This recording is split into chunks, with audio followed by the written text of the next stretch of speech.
नमस्ते एवरीवन। आज समझते हैं G20 के बारे में कि ये G20 क्या है। ग्रुप ऑफ 20, ये 20 कंट्रीज कौन सी इसमें समिट हैं और इनका क्या रोल है।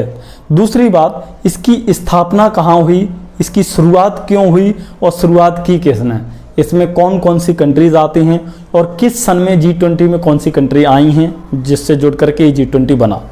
G20 का पहले नाम G8 था, ग्रुप ऑफ 8, यानी कि 8 देशों का संगठन। इसकी शुरुआत 1999 में होती है और इसे स्पेन और ब्राज़ील ने मिलकर के इसकी स्थापना की। इसकी शुरुआत 1999 में की गई। ब्राज़ील के मंडाला रोहोसा और स्पेन के होसो मारिया अस्नारतोस के नेतृत्व में हुई थी। 1999 में कुल 8 देश इसमें मिले, जिसके कारण इसका G8 नाम पड़ा और धीरे धीरे इसमें अन्य देश भी जुड़ते गए। अंततः 2008 में एक फाइनेंशियल क्राइसिस इस दुनिया पे आया और उस समय सोचा गया कि कुछ देश मिलकर के कुछ इस तरीके से निस्तारण निकालें और एक संगठन बनाएं। उस समय G8 को और कंट्रियों ने मिलकर के जोड़ करके G20 बनाया, यानी कि 20 कंट्रियों का सम्मेलन हुआ। 2008 में ये G20 बना और G20 में जो कंट्री आती हैं आज हम उनके विस्तार से आपको नाम बताते हैं, एक एक करके सुनिए। इसमें अर्जेंटीना, ऑस्ट्रेलिया, ब्राज़ील, कनाडा, चीन, France, Germany, India, Indonesia, Italy, Japan, Mexico, रूस, सऊदी अरबिया, दक्षिण अफ्रीका, दक्षिण कोरिया, तुर्की, यूनाइटेड किंगडम, यूनाइटेड स्टेट्स और यूरोपीय संघ, ये 20 देशों से मिलकर के बनाई G20। इस G20 को बनाने का उद्देश्य ये था कि जब भी कोई फाइनेंशियल क्राइसिस आता है दुनिया पे, तो ये 20 कंट्री किसी एक मंच पर बैठ करके निर्णय ले सकते हैं और उसको कैसे निपटा जाएगा और उसकी क्या कंडीशंस रहेंगी उसके बारे में चर्चा करेंगे। इसको यूँ समझ सकते हो जैसे निफ्टी 50 के बारे में आपने सुना हो। आपने शेयर मार्केट के बारे में सुना है या शेयर मार्केट के बारे में पढ़ा है तो आपने निफ्टी 50 के बारे में ज़रूर सुना होगा। निफ्टी 50 का रोल ये है कि टॉप कंपनी जो ग्रोथ कर रही हैं वो जो BSE और NSE में रजिस्टर्ड हैं, यानी कि Bombay stock exchange and national stock exchange, उनमें से टॉप 50 कंपनीज को जोड़ करके निफ्टी 50 बनाया गया। यानी कि टॉप 50 कंपनीज यदि प्लस में चल रही हैं तो हम कहते हैं कि शेयर का प्राइस बढ़ रहा है। टॉप 50 कंपनीज यदि लॉस में जा रही हैं तो हम कह रहे हैं कि शेयर गिर रहा है। ऐसा नहीं कि उसमें से 1, 2, 3, 4, 5 कंपनी लॉस में चली गई तो शेयर मार्केट गिर गया, नहीं, वो टोटल 50 कंपनी को मिला करके यदि प्लस में जा रहा है तो शेयर प्लस हो रहा है, नहीं तो शेयर डाउन हो रहा है। यानी कि वो टॉप 50 कंपनी ही ये तय करती हैं कि शेयर मार्केट उठेगा या गिरेगा, ये समझ सकते हैं, यही निफ्टी 50 है। ऐसे ही पूरी दुनिया की टोटल कंट्रीज में से ये टॉप 20 कंट्रीज जो GDP में टॉप हैं, यही निर्धारित करती हैं कि दुनिया में किस तरीके का इंटरनेशनल लॉ लागू होना चाहिए। इन कंट्रीज़ का एक अहम रोल ये भी रहता है, अभी जैसे पर्यावरण के मामले में बहुत अच्छी चर्चा चलेगी यहाँ पे कि दुनिया में पर्यावरण बहुत फैल रहा है, उसके रिगार्डिंग हमको क्या एक्शन लेना चाहिए। पानी की कमी हो रही है, वाटर लेवल डाउन हो रहा है, उस लेवल पे क्या चर्चा होनी चाहिए। तो ये सारी चर्चाएँ G20 में चलेंगी और ये चर्चा 3 दिन तक चलती है और बहरहाल ये 3 दिन से 7 दिन तक भी बढ़ती रहती है। यदि इनकी बात 3 दिन में क्लोज हो जाती है, सारे निष्कर्ष निकल जाते हैं, नहीं तो इसको 1, 2 या 3 दिन और बढ़ाया जा सकता है। ये G20 का रोल है। अब हम देखते हैं कि 1999 में जब इसकी शुरुआत की गई 1999 में, उसके बाद इस G20 में कंट्रीज़ ने कब कब अपना भाग लिया और इसमें जुड़े। 1999 में सबसे पहले ब्राज़ील और स्पेन ने इसकी शुरुआत की। उसके बाद में अर्जेंटीना, कनाडा, मैक्सिको इससे जुड़े। Germany, France, Italy, United kingdom, Australia, United state, USA और चीन, ये कंट्री 1999 में ही इनसे जुड़ गई थी। उसके बाद 2004 में एंट्री होती है भारत की। G20 में उसने भाग लिया, उस समय इसको G8 के नाम से जाना जाता था। 2005 में एंट्री होता है रशिया का, रूस जिसे कहते हैं पुतिन जी का। 2008 में एंट्री होती है इंडोनेशिया का। 2008 में अफ्रीकी संघ भी इसमें आया। 2010 में तुर्की ने भाग लिया और 2011 में सऊदी अरबिया आया।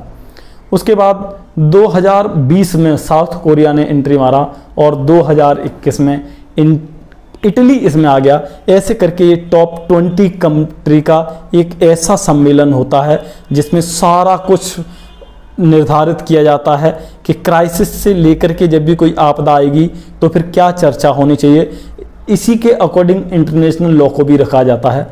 अब समझते हैं कि अभी नेतृत्व इंडिया कर रहा है और क्या इंडिया ही इसका नेतृत्व करता रहेगा, तो ये सवाल है कि नहीं, इसका नेतृत्व इंडिया हमेशा नहीं करेगा। इसका एक निर्धारित समय है, कोई भी कर सकता है। अगली साल 2024 में इसको ब्राज़ील इसकी वो सम्मेलन करेगा, ब्राज़ील में इसका सम्मेलन होगा। ये बदलता रहता है। दूसरी बात, इसमें से बहुत कंट्रीज़ पहले निकल भी गए थे, दोबारा इसमें आए हैं। इसका कोई ऐसा कंडीशन नहीं है कि आप एक बार निकल गए तो दोबारा नहीं आ पाओगे, या फिर निकल रहे हो तो फिर क्यों निकल रहे हो, इसमें ऐसा कोई लेना देना नहीं है। अब मैं आपको बताता हूं, अभी जो सम्मेलन भारत में हो रहा है इसमें 3 कंट्री के लीडर नहीं आ रहे हैं, वो अपने जूनियर लीडर्स को यहाँ पे भेज रहे हैं। रशिया के पुतिन नहीं आ रहे हैं, वो अपने प्रधानमंत्री को यहाँ भेज रहे हैं। और चीन के शी जिनपिंग भी नहीं आ रहे हैं, उन्होंने भी अपने प्रधानमंत्री को यहाँ पे भेजा है, जो उनके नीचे 2nd नंबर पे काम करते हैं। और मैक्सिको के भी यहाँ पे लीडर नहीं आ रहे हैं। ऐसा नहीं कि उनके आने से वो देश इसका सहयोग नहीं कर रहा, सब सहयोग कर रहे हैं। कुछ अपने फाइनेंशियल कंडीशन के कारण, कुछ अपने पॉलिटिकल इशू के कारण नहीं आ पाते हैं।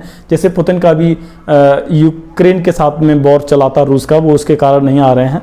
अमेरिका ने उनके ऊपर सेक्शंस लगा रखे कि आप एशियाई कंट्रीज़ में नहीं जाओगे, लेकिन ऐसा नहीं है कि वो भारत में नहीं आ सकते।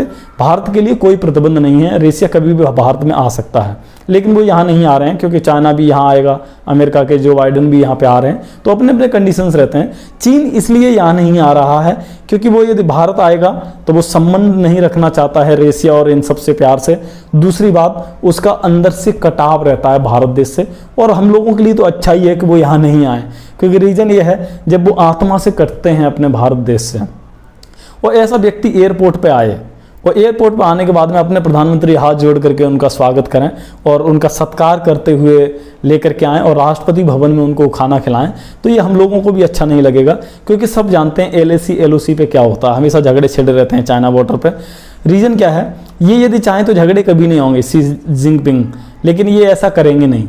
ये भारत की तरफ इंगित करते रहते हैं कि वहाँ जो चल रहा है वो देश दुनिया को मत बताओ, हम आपके साथ में प्यार से रह लेंगे, भारत चीनी भाई भाई, इंडिया चीनी भाई भाई। लेकिन ऐसा नहीं है। वो भारत ये कहता है या तो हम खुल करके दुश्मनी करेंगे या फिर खुल करके हाथ मिलाएंगे, और जब हाथ मिलाएंगे तो LAC और LOC का झगड़ा हमेशा के लिए मिट जाना चाहिए। चाइना इनको मिटाना नहीं चाहता और हाथ में मिलाना चाहता है, इंडिया ऐसा नहीं करेगा। इसलिए अच्छा है कि वो नहीं आए, क्योंकि नहीं तो उनका स्वागत करना पड़ता है। जब भी अतिथि आपके घर पर आता है तो आपको स्वागत करना ही पड़ता है, ये संस्कृति का खेल है। चाहे भले ही वो कितना ही बैरी हो, लेकिन वो यहाँ आते तो उनका बहुत अच्छे से स्वागत करना पड़ता, और ये चीज़ हम लोगों को अच्छी नहीं लगती। दूसरी बात, मैक्सिको के नहीं आए कोई बात नहीं, उनके लीडर यहाँ पे आ रहे हैं और G20 का सम्मेलन सफलतापूर्वक पूरा किया जाएगा।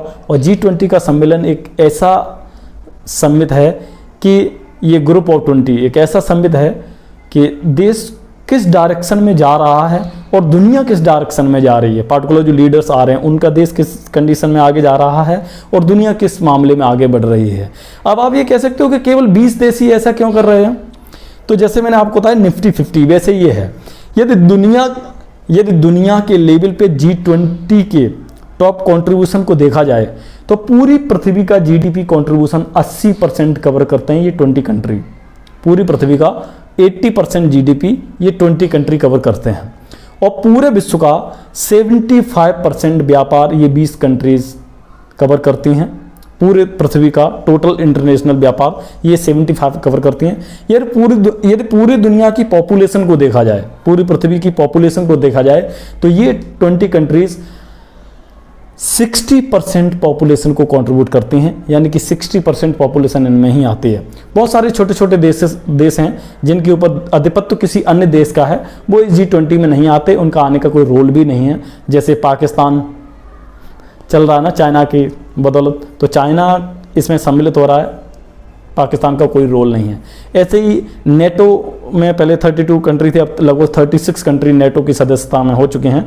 तो जरूरी नहीं कि वो 36 भी आए, उनमें से पार्टिकुलर कोई एक या दो तीन ऐसे हैं। इस तरीके से मतलब टॉप निफ्टी 50 की तरह ये टॉप 20 कंट्रीज का एक सम्मेलन करके पूरी दुनिया को किस डायरेक्शन में आगे बढ़ाना है, कब कौन से एक्शन लेना है, कब किसका सपोर्ट लेना है, ये निर्धारित तय किया जाता है। और आने वाले समय में ये भी तय हो सकता है कि ज़्यादा पानी की खपत करने वाली फसलों को नष्ट किया जा सकता है। इसके बारे में अमेरिका में बैठक भी हुई थी, जैसे धान है, गन्ना है, ये सब है। तो ये तो बहुत दुख की बात होगी, क्योंकि पानी कम होता चला जा रहा है, वाटर लेवल डाउन हो रहा है।